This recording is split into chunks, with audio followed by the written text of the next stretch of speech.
قالب نزاع الگوی جامعه غافل نظام ساده آماده نامه سزاد تویی فریاد و ناله صداد.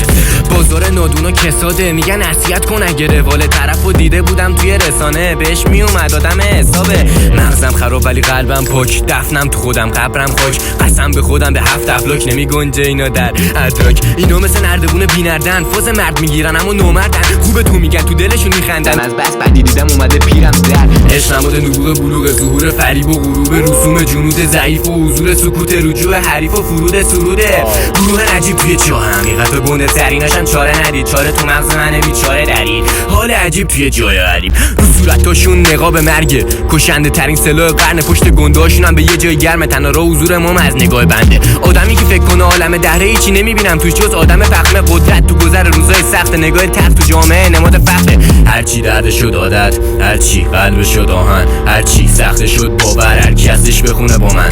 تصمیم سخت بین بد و بدتر، یه سری عالم قالب پتومت حذف میکنن هر جایی منو قطعا موندن کسایی که راه کج رفتن. من غنیم از ملت و اعتماد به نفس، احترام میاره احترام به دست، یه رو میشم اعتبار یه نسل. روی سنگم مینویسن انقلاب ترس، هر چیز اشتیه باعث افتخار، تجربه بعدی بهترین اشتباهه.